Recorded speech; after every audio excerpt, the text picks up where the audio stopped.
I've been an investigator and hunter of the paranormal for longer than I care to remember. Studying lore, protecting the innocent, and destroying malicious entities are just a few of the job's many requirements. In my younger years, training day in and day out with my uncle, I thought we were heroes and that I had the greatest job in the world.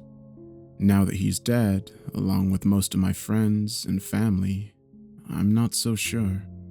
The monotony of endless travel and cheap hotels, the guilt of not being able to protect my loved ones when they needed me most, the burden of saving others. It's more weight than I ever thought would rest on my shoulders. More weight than most men can bear to carry. But enough about that. You don't need to hear some sob story. This isn't about me. This is about my last adventure. One I almost didn't come back from. A few months ago, while digging through various news articles and police reports for choice words like bizarre and unexplainable, I came upon a tabloid piece about a man, Jack, on a business trip. He apparently became hysterical and attacked his boss, Coulter, in a hotel lobby. When asked why, he simply said that room 371, the room Coulter was assigned at the front desk, was no ordinary room, and anyone staying there was in grave danger.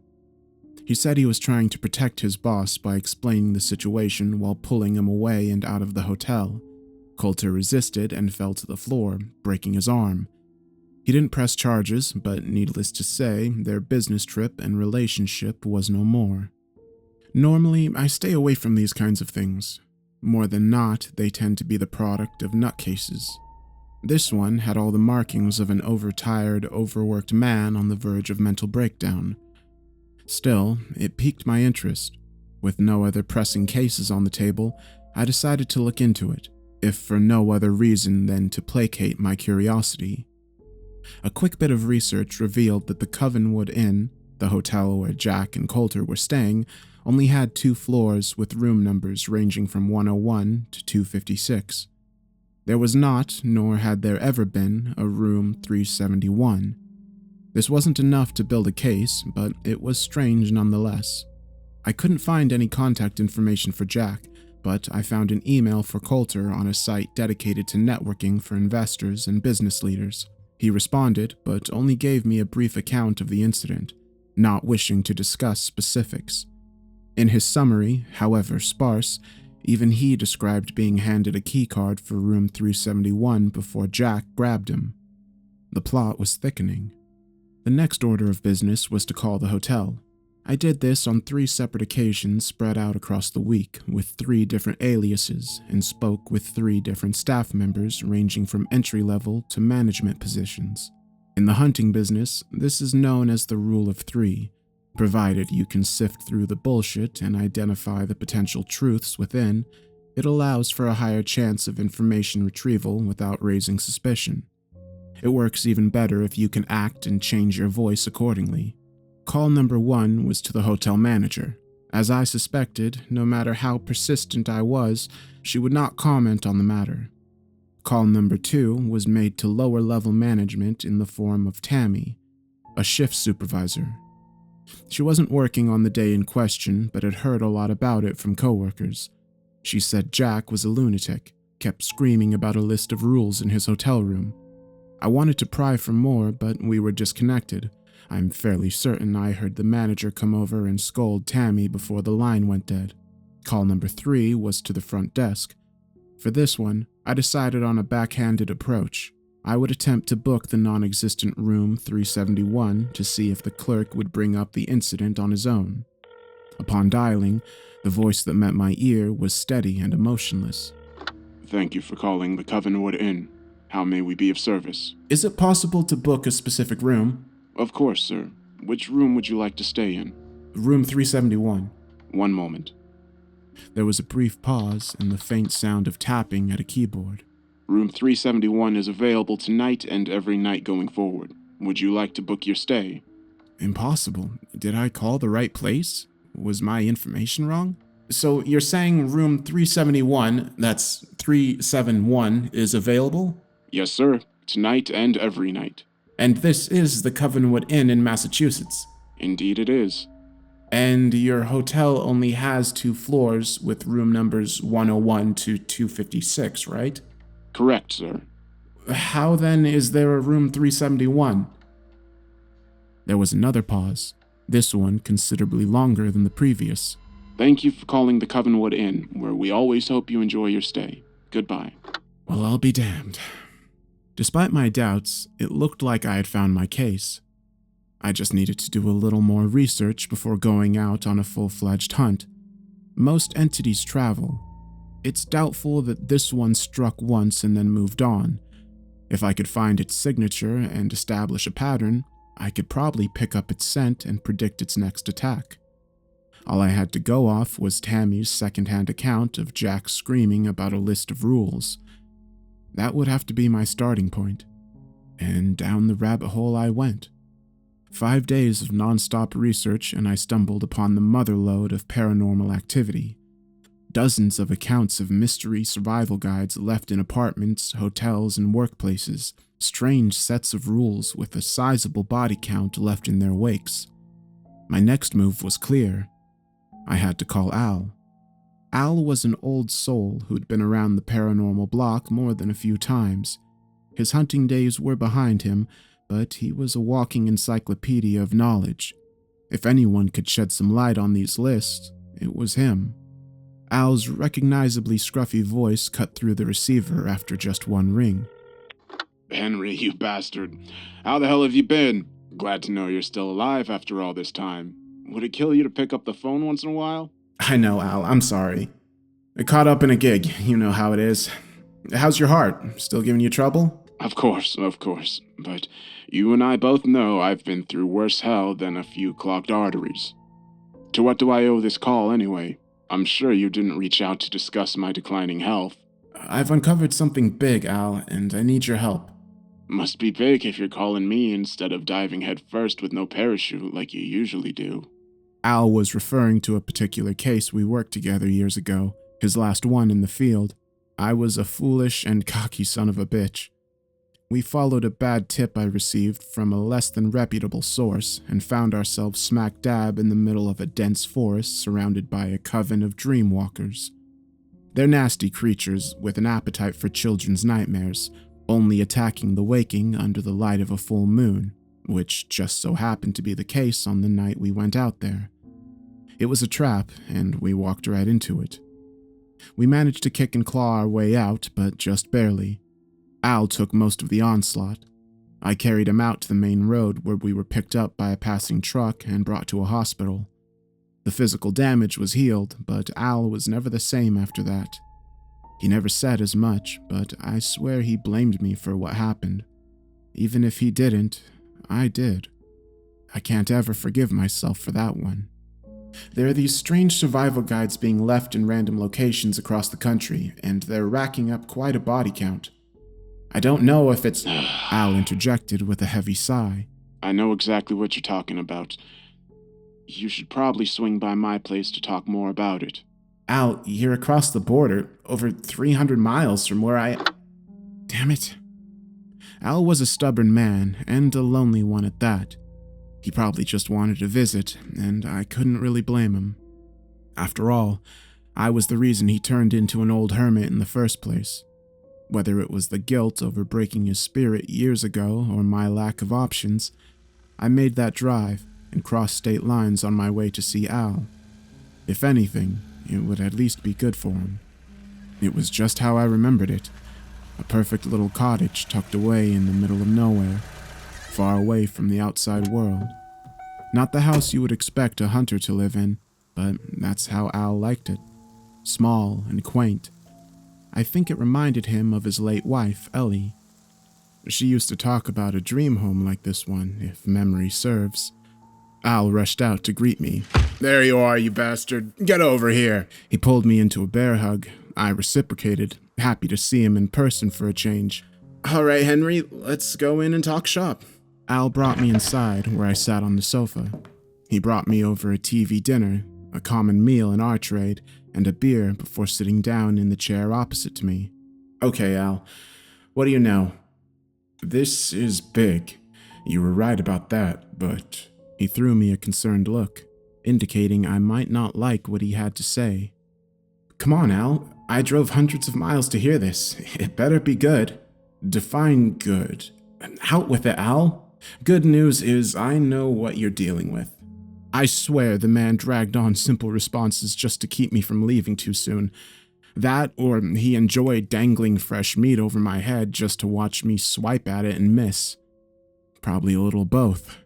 And the bad news? Truth is, I've been tracking this thing for years. You're not going to be able to catch it, kid. Its course is completely random. By the time a headline shows up, she's already moved on to another town with no trail of breadcrumbs to follow. She? Yes, she. Could be a he, but you and I know males are pretty rare. It's a witch, Henry, and a powerful one at that. Al went on to explain that the lists of rules were agreements between the witch and her victims, contracts that needed no signature to be legally binding. Once the rules are read and comprehended by the victim, the agreement takes effect. If one or more rules are broken, a supernatural calamity will befall the victim, usually resulting in their death, at which time part of their life force is absorbed by the witch. With each soul piece she takes, she becomes more powerful. Why do folks break the rules in the first place? It's part of the design. Most of the rules are simple spell traps dependent on time triggers. To most people, it's nonsense. Even I, with all my knowledge of the paranormal, would be hard-pressed not to use the bathroom after 11:22 p.m. just because of a list I found on a motel dresser. How do you know all this, Al? I learned most of it from a man who stayed at an Airbnb near Cape Cod. He found a list and broke each and every rule, but still managed to make it out of there alive. He even gave me the damn thing. What? You mean you have it right now? You've been holding out on me this whole time? Al walked over to his desk, opened up a dresser, and pulled out a sheet of paper. He then walked over to me and tossed it on my lap. It won't do you much good. I've examined it more times than I can count. It was beautiful in a morbid sort of way.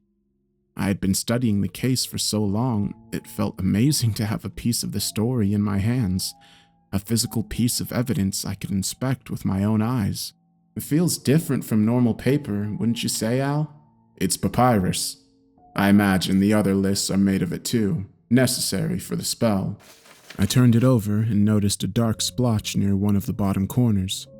Al, what's this? A stain, I guess? Probably wine spilled from the last guy who had it. That wasn't wine. I was sure of it. I raced over to Al's bookshelf and grabbed a copy of Demonic Dealings by Jack Grovewood and began flipping through the pages. Al, what do we know about witch deals? Aside from these ones, they're verbal contracts between a witch and a human. One wish granted in exchange for a piece of their soul. Why? What are you getting at? I found the piece I wanted and scoured the text until I came upon an image. Aha! I held up a picture of two hands dripping red over a chalice. And how are deals sealed, Al? With blood from both parties. We know all of this, Henry. This is different. She doesn't need permission and there's no wish granted. You break a rule and you're toast, that's it. Clearly, this type of contract doesn't need blood from the victim, but what if it still needs the witch's blood to bind the soul piece to her when it's done? I held up the list and pointed to the dark spot. Al thought it over for a moment before it all sank in. You genius son of a bitch. Are you saying we have the witch's blood right here? That's exactly what I'm saying, Al. But what does that matter? We can't cast a summoning spell without fresh blood, no older than 2 months. I received this ages ago. I know, but there's no statute of limitations on blood packs. That's how ghosts are able to make deals with demons and witches and the like. If we create our own list with identical ink and paper and smear some of this blood onto it, it should work the same and bind the witch to the deal. When we break the rules, she'll have to show up to collect. Then we kill her. Al shot me a dirty look. Are you insane? Another one of Henry's misguided tightrope walks. Glad I'm alive to see this one. We don't know the conditions of the spell. There could be more to it than this. You want to risk it backfiring or worse, it actually working and us getting ourselves killed by the most powerful witch we've ever gone up against? As those words rolled off his tongue, I sensed the excitement in his voice. He was dying to work another case after being on Hunter's leave all these years. "Al, are you in or not?" He turned his head for a moment and then turned back to meet my gaze. "You bet I am." Another week of research and gathering materials later, and we had what we needed.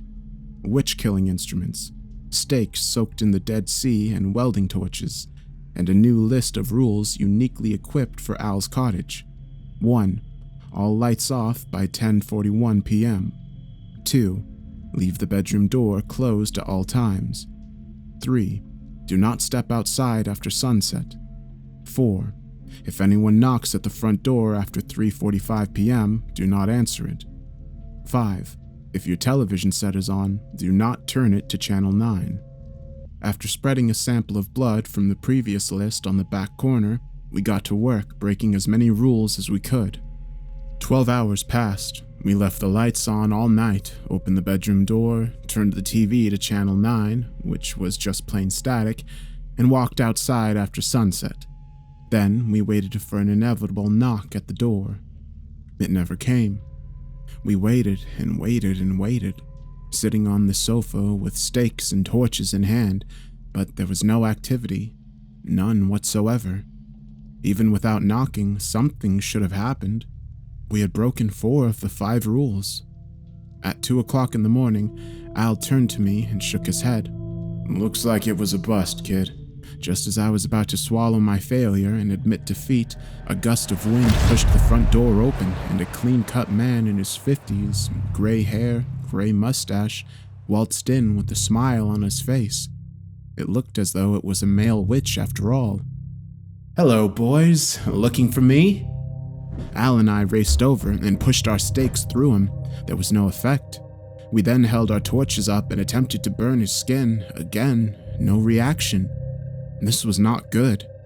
With a flick of his wrist, the man was able to swing us through the air and pin us against the opposite wall via an unseen force. No spell recited, just pure, powerful magic. Is that any way to treat a guest? We tried to break free, but it was no use. I didn't have to show up, you know. Using my blood was a good idea, but your list was voided the moment the ink touched the page. Without my handwriting, the thing's useless. He cackled as we squirmed. I just couldn't resist seeing this for myself. 2 humans meddling in my affairs, attempting to draw me out of hiding. Whatever did you think you would accomplish? He shut the door behind him, walked over, and sat down at the sofa where we had previously been seated. And the stakes and fire... What a great laugh that was. You know, as a powerful witch, I can ward myself from just about anything. With enough soul shards, you can pretty much render yourself invincible, and I have plenty to spare. What do you want? I screamed out, impatient as ever. Al looked at me wide-eyed, almost as if to say, what the hell do you think you're doing? Punishment, of course.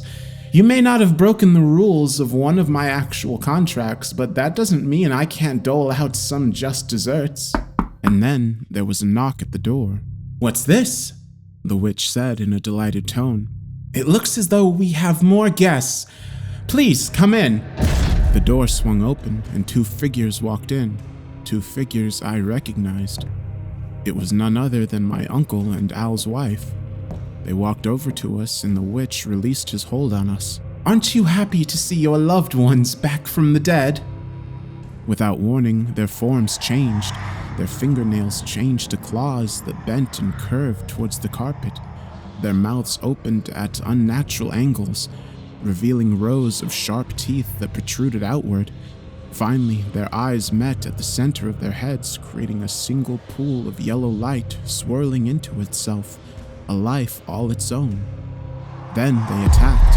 Al and I jumped and darted around the room, but it was no use. They were too fast, their arms too long. No matter what we did, they kept on pulling us and tearing away at our flesh, bit by bit. Before long, we were both being tightly squeezed in their arms, their pained cries echoing through the house. Oh, what's wrong? Don't you humans live for tender embraces? It doesn't get any more loving than this. Just as our spines were about to break, Al did the unthinkable. Wait! I want to make a deal. All at once, the creatures loosened their grip and the witch spoke, just as surprised as I was.